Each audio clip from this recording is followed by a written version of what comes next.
Power does not always announce itself with drama. Sometimes, it advances quietly, through institutions, networks, and decisions made behind closed doors. The Bush family did not build factories, they built influence. Across wars, elections, and decades of American leadership, their name moved steadily through the highest levels of power. This is not a story of spectacle. It is a story of strategy, legacy, and the machinery of governance. You are listening to Sleepy Dynasties. This is the Bush family. The architecture of political power. In American history, few families have navigated power as methodically as the Bushes. They did not rise through rebellion or populist fervor. They did not captivate the public through rhetoric or myth. Instead, they mastered something far more enduring: the architecture of political power. Institutions, alliances, timing. The Bush family understood that in a democracy, influence does not always come from the loudest voice, but from the longest presence. Their power was cumulative, built over generations through service, loyalty, and strategic positioning within the state itself. Where other dynasties burned brightly and briefly, the Bushes advanced steadily. They served in war and peace. They governed states and nations. They moved fluidly between public office, intelligence agencies, diplomacy, and global networks. This was not accidental. From the beginning, the Bush family embraced a particular vision of leadership, pragmatic, disciplined, and deeply embedded in the establishment. They believed in systems over symbols, continuity over disruption. Their story is inseparable from the story of modern American conservatism, global intervention, and the projection of U.S. power abroad. To understand the Bush family is to understand how America governs itself when ideals collide with interests, and when decisions made quietly reshape the world loudly. This is not a story of heroes or villains. It is a story of power as it actually operates. Prescott Bush and the foundations of influence. Every dynasty begins not with dominance, but with positioning. For the Bush family, that foundation was laid by Prescott Sheldon Bush, a man whose influence far exceeded his public profile. Born in 1895 into a world of privilege and preparation, Prescott Bush embodied the values that would define his family's ascent: discipline, discretion, and institutional loyalty. Educated at Yale University, Prescott joined the elite Skull and Bones Society, an early signal of the networks that would shape his future. These affiliations were not merely social. They were gateways into the corridors of American power. After serving in World War I, Prescott entered finance, working with some of the most influential banking institutions of the early 20th century. This experience embedded him within a world where economic power and political power intersected quietly, but decisively. Prescott Bush did not seek attention, he sought access. In 1952, he was elected U.S. Senator from Connecticut, serving 2 terms. His tenure was marked by moderation, bipartisanship, and a strong belief in American global leadership. He supported civil rights legislation, international alliances, and a robust national defense. This combination, fiscal conservatism paired with institutional responsibility, would become a hallmark of the Bush political identity. Yet Prescott's most enduring contribution was not his voting record. It was the model he provided. He demonstrated that power could be accumulated through reliability rather than charisma, that influence grew by being trusted within systems, not by challenging them from the outside. To his children, Prescott imparted a clear lesson: public service was not optional, it was a duty. Leadership was not about ideology alone, but about stewardship of the state. This worldview would shape the next generation profoundly. His son, George Herbert Walker Bush, absorbed these lessons deeply. He would take them further than anyone in the family before him, into intelligence, diplomacy, and eventually the presidency. But before that ascent, the Bush family had to prove that its influence could extend beyond one man. Prescott Bush built the foundation. What followed would test whether that foundation could support an American dynasty. George H.W. Bush and the craft of state power. George Herbert Walker Bush was not born to be a revolutionary. He was born to be reliable. From the beginning, his life followed a trajectory carefully aligned with service, discipline, and institutional trust. Born in 1924, he came of age during a time when national duty was not a slogan but an expectation. At 18, he became one of the youngest pilots in the U.S. Navy during World War II, flying combat missions in the Pacific. War shaped him, but it did not radicalize him. Instead, it instilled restraint. After the war, Bush attended Yale University, following the path laid by his father. He joined Skull and Bones, reinforcing connections that would later matter deeply.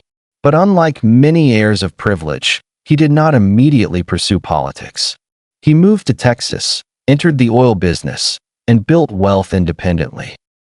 This mattered. It allowed Bush to present himself not merely as a political heir, but as a self-made man who understood markets, risk, and regional power outside the Northeast establishment. His political ascent was methodical. Bush served as a U.S. congressman, then as ambassador to the United Nations, chairman of the Republican National Committee, U.S. envoy to China, and director of the Central Intelligence Agency. Few Americans have held such a diverse range of positions across diplomacy, intelligence, and party leadership. Each role sharpened a different skill. At the CIA, Bush learned discretion and the limits of visibility. Power, he understood, was often most effective when unseen. In China, he observed the complexity of global balance and the value of patience. At the UN, he learned the language of alliances and compromise. This accumulation of experience was unprecedented. By the time George H.W. Bush became vice president under Ronald Reagan, he was arguably the most institutionally prepared man ever to occupy the office. Yet his public profile remained subdued. Reagan dominated the spotlight. Bush operated in the background. It was a pattern he accepted willingly. When Bush assumed the presidency in 1989, he inherited a world in transition. The Cold War was ending. The Soviet Union was weakening. The global order stood at a fragile threshold. Bush's response was caution, not triumphalism. He resisted calls to exploit Soviet collapse. He emphasized stability over spectacle. Under his leadership, the United States managed the end of the Cold War without direct confrontation, a historic achievement often underappreciated. Then came the Gulf War. Iraq's invasion of Kuwait in 1990 tested Bush's approach to power. Rather than act unilaterally, he built a broad international coalition, secured United Nations backing, and defined limited objectives. The war was swift, decisive, and intentionally constrained. Bush stopped short of occupying Iraq. It was a choice rooted in institutional thinking, one that prioritized global order over emotional victory. History would debate the decision endlessly, but it reflected the Bush philosophy at its core. Power should be exercised precisely, not excessively. Yet this same restraint carried political cost. Domestically, Bush struggled to connect emotionally with voters. His technocratic competence failed to inspire in an era increasingly driven by narrative and personality. Economic anxiety overshadowed foreign policy success. In 1992, he lost re-election. For most politicians, defeat would have marked the end. For the Bush family, it marked something else entirely: transition. George H.W. Bush left office with dignity and influence intact. He reinforced the family's identity not as populists, but as custodians of the state. His legacy would not be measured by slogans, but by systems held together during moments of global fragility. And perhaps most importantly, he demonstrated that power could be inherited without becoming hereditary rule. The Bush name had now reached the presidency. The question that followed was inevitable. Could it do so again, under very different conditions?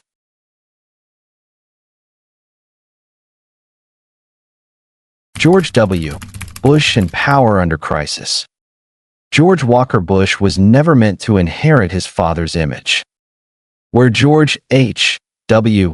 Bush embodied restraint and institutional mastery, his son projected accessibility, conviction, and moral clarity. This contrast would define not only his presidency, but the fate of the Bush family's legacy.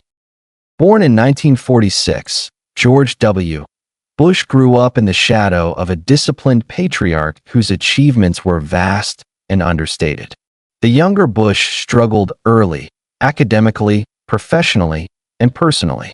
His path included academic difficulties, a turbulent relationship with alcohol, and a sense of uncertainty about purpose. Yet these struggles forged something else: relatability. In a political culture increasingly driven by emotion and identity, George W. Bush connected where his father had not. He spoke plainly. He embraced faith openly. He framed leadership as a matter of moral choice rather than institutional calculation. His political rise was swift. After serving as governor of Texas, Bush won the presidency in the deeply contested election of 2000. The outcome itself, decided by the Supreme Court, underscored the fragility of democratic legitimacy in an era of division. But history would not judge him by that election. It would judge him by September 11, 2001. The terrorist attacks transformed Bush's presidency overnight. A leader initially perceived as limited in experience suddenly faced a national trauma without precedent. In response, Bush assumed a role he understood instinctively: wartime commander. His rhetoric shifted, his authority expanded, his presidency hardened. Under Bush, the United States launched the War on Terror, a campaign defined not by geographic boundaries, but by ideology. Afghanistan was invaded to dismantle al-Qaeda and remove the Taliban. Initially, the mission carried broad domestic and international support. But then came Iraq. The decision to invade Iraq in 2003 marked the most consequential and controversial choice of the Bush dynasty. Justified by claims of weapons of mass destruction and the promotion of democratic transformation, the war reshaped the Middle East and the global perception of American power. As the conflict dragged on, its costs became undeniable. Lives were lost, stability eroded, trust diminished. The Bush family's carefully cultivated image of responsible, institutional leadership fractured under the weight of prolonged war. George W. Bush became a polarizing figure, viewed by supporters as resolute, by critics as reckless. Yet to understand this presidency solely through policy outcomes misses something essential. George W. Bush governed through conviction. He believed clarity was strength. That hesitation invited danger. That history favored those who acted decisively, even imperfectly. This worldview clashed directly with his father's belief in restraint and coalition building. The result was a generational rupture within the dynasty's philosophy of power. Where the elder Bush managed decline and transition, the younger Bush confronted threat through assertion. Where one sought stability, the other pursued transformation. This shift permanently altered the Bush family's legacy. No longer were they simply stewards of the state. They had become architects of conflict and subjects of global scrutiny. By the time George W. Bush left office in 2009, public fatigue and economic crisis overshadowed the early post-9/11 unity. The financial collapse of 2008 further complicated his record, tying the family name to systemic failure in the public imagination. The Bush dynasty had reached its apex of visibility and its nadir of approval. What remained uncertain was whether the family could recover from this moment. Could influence survive reputational fracture? Could legacy outlast controversy? The answer would depend not on George W. Bush, but on what the family chose to become next. Jeb Bush and the limits of inherited power. If George W. Bush represented the most visible exercise of Bush power, Jeb Bush represented its most revealing failure. Born in 1953, John Ellis Jeb Bush was widely regarded within political circles as the most intellectually prepared member of his generation. Fluent in Spanish, deeply familiar with policy, and comfortable in executive leadership, he embodied many of the traits that defined the family's traditional strength. But preparation alone would not be enough. Jeb Bush built his political career in Florida, a state emblematic of America's demographic and cultural shifts. As governor from 1999 to 2007, he governed as a pragmatic conservative, emphasizing education reform, fiscal discipline, and administrative competence. By many institutional measures, his tenure was successful. Yet his legacy would not be determined by governance. It would be defined by timing. By the time Jeb Bush sought the presidency in 2016, the political environment had transformed. Voters were increasingly skeptical of dynasties, institutions, and professional politicians. Anger, not experience, had become political currency. The Bush name, once an asset, had become a liability. Two presidencies had exhausted public goodwill. Wars, economic upheaval, and cultural polarization had left many Americans distrustful of establishment leadership. Jeb Bush's calm demeanor and policy fluency felt disconnected from the mood of the moment. He struggled to connect emotionally. His message emphasized competence, continuity, and reform from within. But the electorate wanted rupture. They wanted confrontation. They wanted voices that promised to tear down systems, not manage them. The rise of populism exposed a profound shift. Power could no longer rely on lineage. Authority could no longer be assumed. The Bush family's method, incremental influence, institutional trust, and long-term presence, collided with a political culture driven by spectacle and resentment. Jeb Bush became a symbol of this collision. Despite substantial financial backing and elite support, his campaign faltered early. His inability to energize voters underscored a new reality. Dynastic politics had lost its resonance. When he withdrew from the race, it marked more than a personal defeat. It marked the end of the Bush family's presidential era. No longer could the family assume that preparation would translate into power. No longer could experience outweigh narrative. The machinery they once navigated so effectively had been overtaken by emotion-driven politics. Yet within this failure lay a quiet clarity. The Bush family's influence had reached its natural limit in electoral politics. But dynasties rarely vanish entirely. They transform. As Jeb stepped back, the family retreated from the spotlight. Their power did not disappear, it dispersed. Boardrooms, foundations, diplomacy, and advisory roles replaced campaigns and ballots. The Bush dynasty had learned a final lesson of democracy. Legitimacy cannot be inherited. It must be earned anew, each generation, each moment. And in that realization, the family began its last evolution. After the presidency, influence without office. When dynasties lose elections, they do not always lose power. Sometimes, they simply change where it operates. After the turbulent years of George W. Bush's presidency and Jeb Bush's failed presidential bid, the Bush family receded from electoral politics. The era of campaigns, debates, and ballots had reached its conclusion. What followed was not collapse, but recalibration.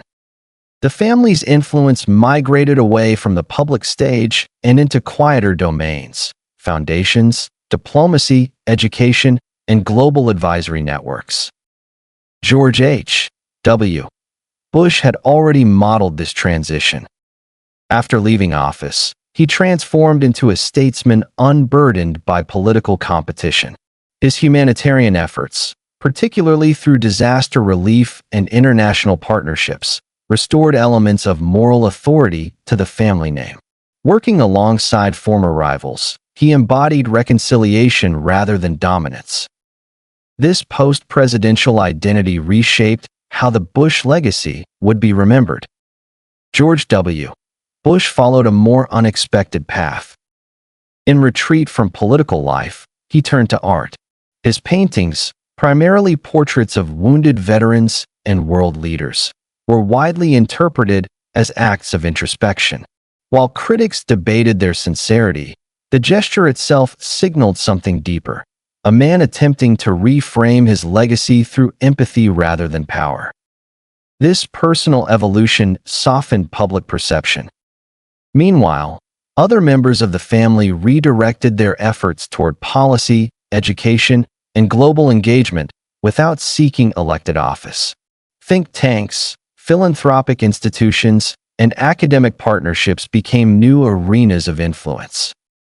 In these spaces, the Bush family's strengths reemerged. They were comfortable navigating institutions. They understood long timelines. They valued continuity over disruption.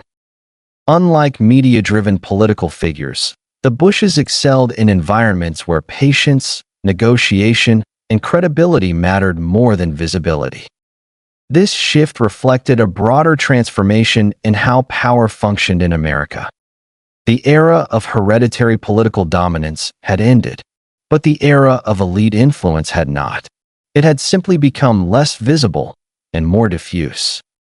Through networks cultivated over decades, the Bush family continued to shape policy conversations indirectly.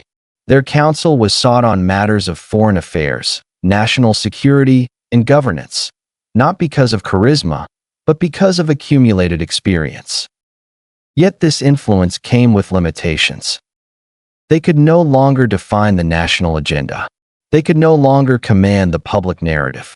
Their role was advisory, not directive. For a family once at the pinnacle of executive authority, this required humility. And humility, paradoxically, preserved relevance. By withdrawing from overt power, the Bush family avoided further polarization. They allowed time to contextualize past decisions and to soften historical judgment. Memory replaced immediacy.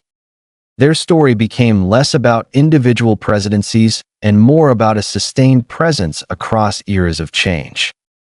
In doing so, they achieved something rare. They survived their own decline. The Bush dynasty no longer ruled American politics, but it remained embedded within it.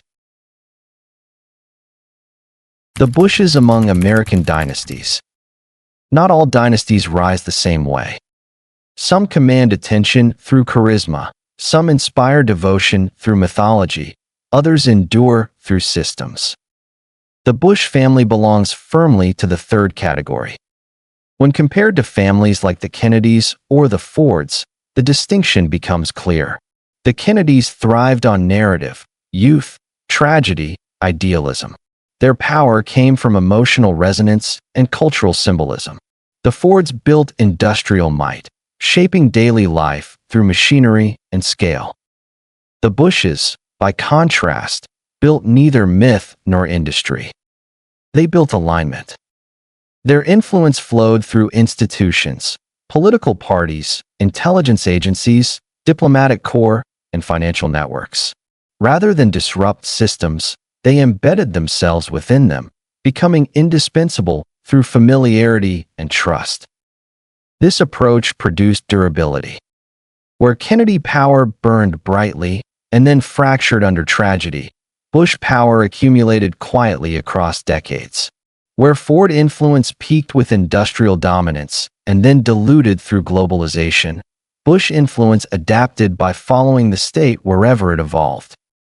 But this method came at a cost. Institutional power lacks emotional appeal. It rarely inspires loyalty. And in an era increasingly skeptical of elites, it can provoke resentment rather than admiration. This explains why the Bush family never captured the public imagination in the way other dynasties did. Their leadership was respected, but rarely loved. Their authority was accepted, but seldom celebrated. Yet history suggests that emotional dynasties are fragile. They depend on narrative continuity, charisma, and public faith. Once these fade, influence collapses. Institutional dynasties, however, survive because they are not tied to individual performance. The Bush family understood this intuitively. They invested in relationships rather than slogans. They valued access over applause. They prioritized continuity over reinvention. This made them effective, but also invisible. In moments of national crisis, this invisibility became strength. George H.W. Bush's handling of the Cold War's end demonstrated how institutional literacy could prevent catastrophe. Even George W. Bush's failures revealed how deeply embedded the family was in the machinery of state power. Their mistakes were not peripheral. They were central. This centrality explains why the Bush family's influence remains relevant even as their political fortunes decline. They are studied, consulted, and referenced not because of nostalgia, but because their trajectory offers insight into how American power operates at its core. The Bushes represent a truth often overlooked in democratic societies. Power does not always need to be liked to be effective. It needs to be positioned. And the Bush family, for much of modern American history, was positioned precisely where power converged. Public judgment, criticism, and the weight of history. No dynasty that wields power at the center of a nation escapes judgment. For the Bush family, scrutiny did not come in sudden bursts. It accumulated gradually, thickened by war, economic crisis, and cultural change. Unlike families whose controversies were personal or scandal-driven, the Bushes were judged primarily on decisions. And decisions, when tied to state power, leave permanent marks. The harshest criticism fell upon George W. Bush. The wars in Afghanistan and Iraq became defining symbols of American overreach. As years passed and justifications unraveled, public trust eroded.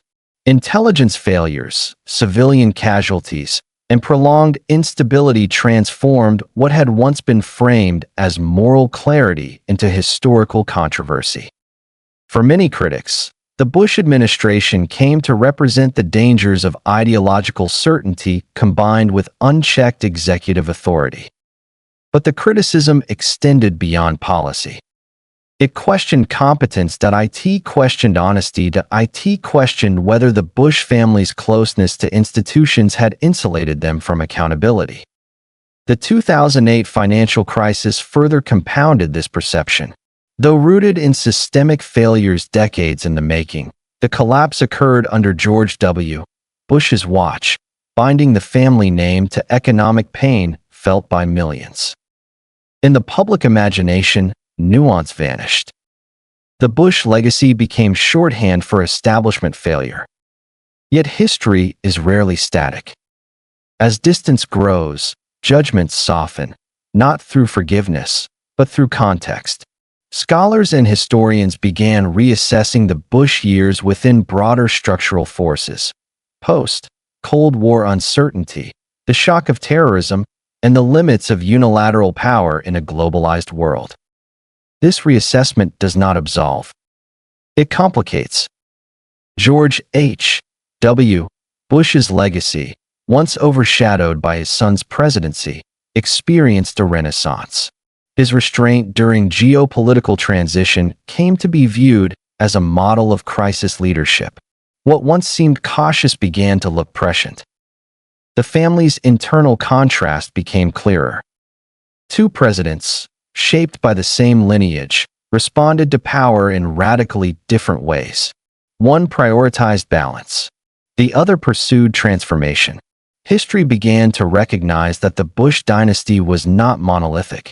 It was generationally divided. Public opinion followed a similar arc. As political polarization intensified in the years after the Bush presidencies, some Americans reassessed earlier leadership through comparison. What once felt controversial began to seem restrained relative to newer disruptions. This shift revealed a paradox. The Bush family, once criticized for being too embedded in institutions, now appeared emblematic of institutional stability itself. But this reevaluation came with limits. The wars remained, the casualties remained, the consequences remained. The Bush family's place in history would never be heroic. It would never be mythic. Instead, it would be analytical, studied in classrooms, debated in journals, dissected as a case study in the exercise of modern power. And perhaps this is the dynasty's most fitting legacy. They were not symbols of aspiration, they were instruments of governance. Their story forces uncomfortable questions. How should democracies wield power under fear? How much authority should institutions hold in moments of crisis? And where does responsibility reside when systems fail? The Bush family does not offer comforting answers. They offer lessons. Lessons written not in legend, but in consequence. The next generation and the quiet future of power. Every dynasty eventually confronts the same question. What remains when the spotlight moves on? For the Bush family, the answer is not found in campaigns or ballots, but in adaptation. The generations that followed George W. Bush inherited not only a name, but also the weight of historical judgment. They grew up in a world far more skeptical of political lineage and far less forgiving of institutional authority. As a result, they chose distance. Rather than pursue national office, younger members of the Bush family gravitated toward roles that allowed influence without exposure. Business leadership, nonprofit work, education, diplomacy, and advocacy replaced electoral ambition. This shift was deliberate. They understood that the Bush name, once synonymous with credibility, now carried political cost. Visibility invited polarization. Silence preserved flexibility. Some family members engaged in public service at local or specialized levels, governorships, commissions, international initiatives, carefully avoiding the symbolic weight of the presidency. Others focused on humanitarian causes, particularly those related to veterans, education, and global development.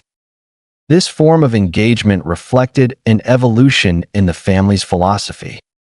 Power no longer meant control, legacy no longer meant succession, relevance meant discretion. The Bush family's retreat from national politics mirrors a broader trend in American governance. Voters increasingly reject dynastic authority. Charisma has overtaken experience. Narrative has overtaken preparation. In this environment, the Bush model, slow, institutional, generational, has limited appeal. But limitation does not equal extinction. The family's accumulated knowledge, global relationships, and institutional literacy remain valuable. In advisory roles, they continue to shape policy indirectly. Their voices are heard in rooms that do not seek attention, where continuity matters more than applause. This is power at its most subtle. It does not campaign. It does not persuade crowds. It informs decisions quietly. For the Bush family, this may represent the final and most sustainable stage of their evolution. Freed from electoral expectation, they can contribute without bearing the burden of leadership symbolism. They become participants in history, not protagonists. This transformation reflects maturity, not decline. The Bush dynasty may never again produce a president, but it may continue to influence how presidents govern, how institutions respond to crisis, and how the United States understands its role in the world. Their future is not dramatic. It is deliberate. And in an age defined by volatility, deliberation itself has become a form of power. The Bush philosophy of power. The Bush family never claimed to redefine America. They sought to manage it. Across generations, their approach to power followed a consistent logic, one shaped less by ideology than by structure. They believed that stability mattered more than transformation, that institutions mattered more than personalities, and that governance was a craft to be practiced quietly rather than a spectacle to be performed. This philosophy distinguished them from other American dynasties. Where the Kennedys framed leadership as inspiration, the Bushes framed it as obligation. Where populist leaders mobilized emotion, the Bush family relied on process. Their worldview was fundamentally conservative, not in rhetoric, but in method. They trusted systems. This trust, however, carried risk. Systems can entrench error. They can shield accountability. They can mistake continuity for wisdom. The Bush family's history demonstrates both the strength and weakness of institutional power. George H. W. Bush's presidency illustrated how experience and restraint could preserve global order during transition. George W. Bush's presidency showed how institutions, under pressure, could amplify flawed assumptions into lasting consequences. Both outcomes emerged from the same philosophical core. The difference was context. The elder Bush governed in an era of decline, when power needed to be managed. The younger Bush governed in an era of shock, when power was asserted in response to fear. History would judge them differently, but it would recognize a shared belief that the state must act decisively, even at moral cost. This belief shaped how the Bush family viewed responsibility. They did not seek moral absolution, they sought functional outcomes. Critics argue this mindset enabled excess. Supporters argue it prevented chaos. Both interpretations hold truth. What remains undeniable is this: the Bush family operated where decisions mattered most and forgiveness mattered least. Their legacy cannot be separated from consequence. Wars reshaped regions. Policies redefined alliances. Institutions absorbed strain. The Bush philosophy of power is not comforting. It does not promise redemption or clarity. It offers realism, sometimes bordering on cynicism, but grounded in lived experience at the center of authority. In today's political climate, this philosophy feels distant. Governance has become personal, performative, and polarized. The Bush model appears almost anachronistic. Yet history has a way of circling back. When institutions falter, experience regains value. When volatility exhausts societies, restraint becomes attractive. In such moments, the Bush legacy may be revisited, not as a blueprint, but as a reference point. They remind us that power, when wielded without illusion, demands sacrifice, not only from those governed, but from those who govern. The Bush family did not mythologize power. They normalized it. And in doing so, they revealed both its necessity and its danger. Endurance without glory. The final measure of a dynasty is not how loudly it ruled, but how long its influence remains intelligible. For the Bush family, endurance came without glory. They were never celebrated as visionaries. They were never remembered as revolutionaries. They did not leave behind a single, unifying myth. Instead, they left records.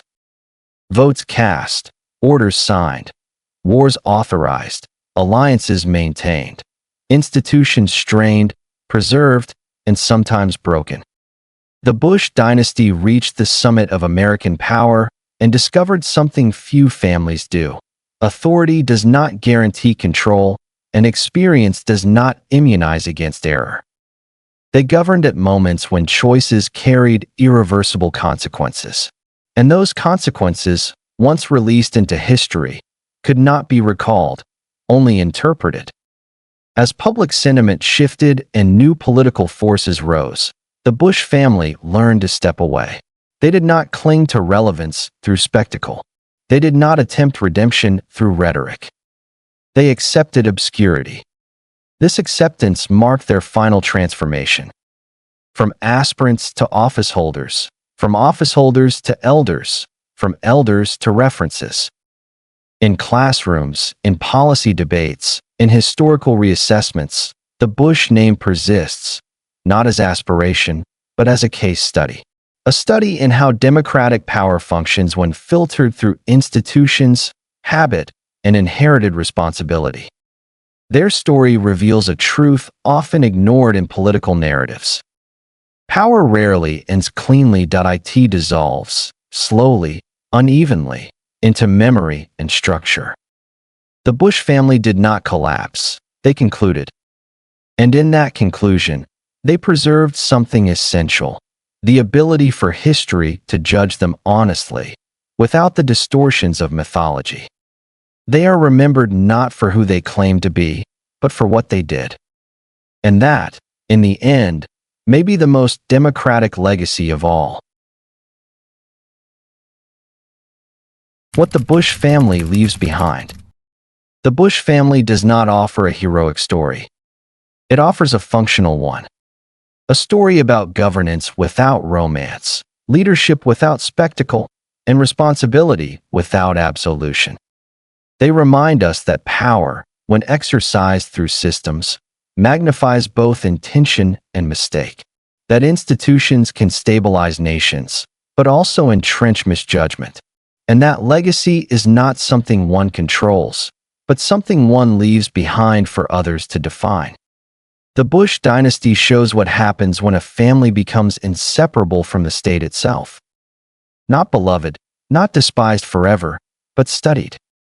Their presence in American history marks an era when experience mattered more than emotion, when authority was assumed to be earned through preparation rather than performance. That era has passed, but its lessons remain. As new forms of power emerge, faster, louder, more fragmented, the Bush family stands as a reminder of a different model, slower, quieter, and deeply consequential. They did not shape America's dreams. They shaped its decisions. And those decisions, for better or worse, still echo. Closing the Bush family. Not all dynasties are remembered with admiration. Some are remembered with understanding. The Bush family ruled no myth, they ruled moments. And in those moments, they revealed how power truly works. If this story helped you see history more clearly, subscribe to the channel. Because another family, another form of power, is already waiting.